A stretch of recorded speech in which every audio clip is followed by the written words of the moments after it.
It strikes me that today is the youngest I'll ever be, and time, as always, feels like it's racing by.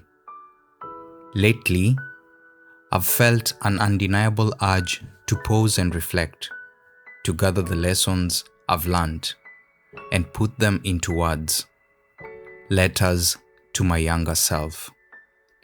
Not as a blueprint for how life should unfold, but as the gentle compass, something reflective rather than prescriptive. These letters are not meant to mold the next version of me into a replica of my own understanding.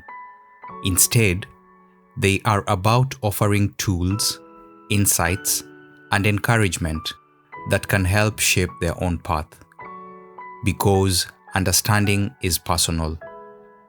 It's woven from unique experiences, perceptions, and growth stages. My hope is that these reflections spark curiosity, resilience, and self-trust. Remind us that while we can offer guidance, each journey is beautifully individual.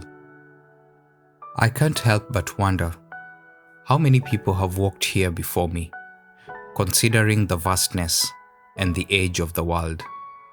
It makes me think about the tiny footprint each of us leaves behind. What unique mark do we make when it's all said and done? What relationships do we nurture and grow? In a world that moves so fast, it's easy to get caught up in the cycle, achieve one goal, and immediately chase the next, hardly stopping to reflect or celebrate the small wins along the way. We live in a time where so much is placed on having the best job, the nicest home, the perfect life.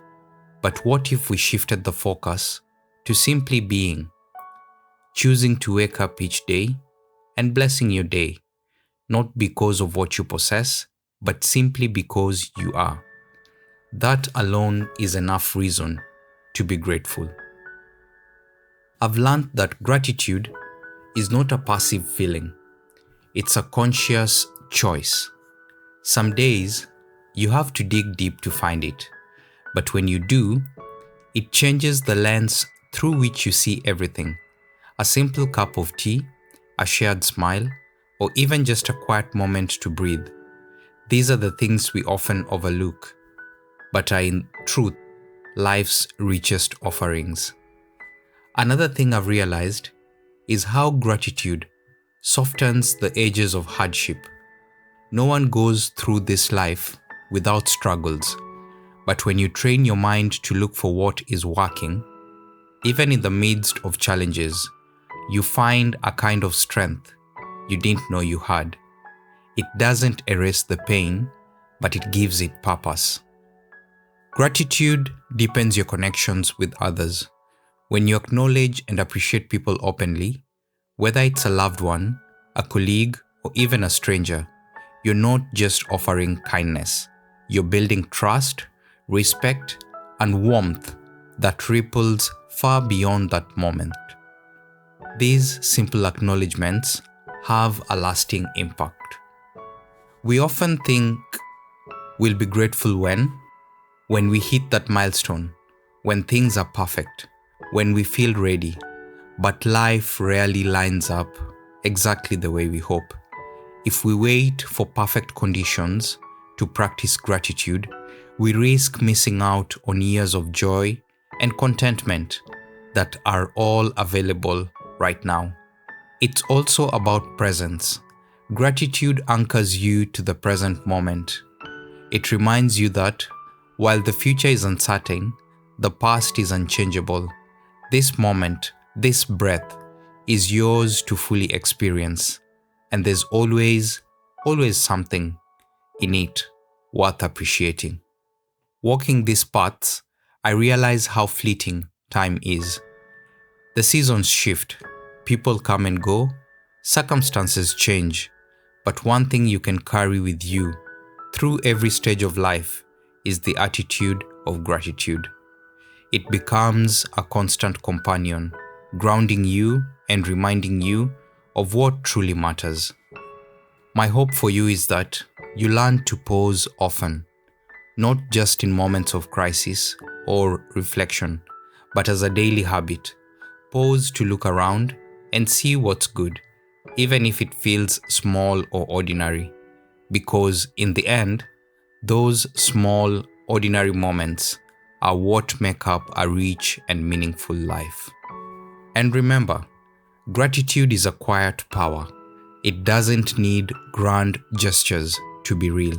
Sometimes, the simple act of whispering, "Thank you," to the universe, even when things are hard, is the bravest and most transformative thing you can do. Gratitude also teaches humility. It reminds us that we are part of something much bigger than ourselves, a world shaped by countless others who came before us, and countless more who will come after. Recognizing that we are just one thread in a vast tapestry encourages us to live with more compassion, patience, and purpose. In a way, gratitude is the foundation for resilience. Life will test you, sometimes in ways you never imagined, but holding on to the smallest reasons to be thankful can become your anchor in the storm. It's not about ignoring the difficulties. It's about choosing to see light even when the path gets dark. So, as we close today's reflection, I encourage you, no matter where you are in your journey, to pause, breathe, and count your blessings. Big or small, seen or unseen, they matter. Gratitude won't solve everything, but it will transform how you experience everything. Thank you for watching this week's episode of Letters to My Younger Self. These reflections are my way of sharing not just lessons, but moments of pause in an otherwise busy world. If this message resonated with you, I'd love to hear your thoughts in the comments section. Don't forget to like, subscribe, and join me in the next episode for another letter, another lesson, and hopefully another spark of inspiration to carry you through your day.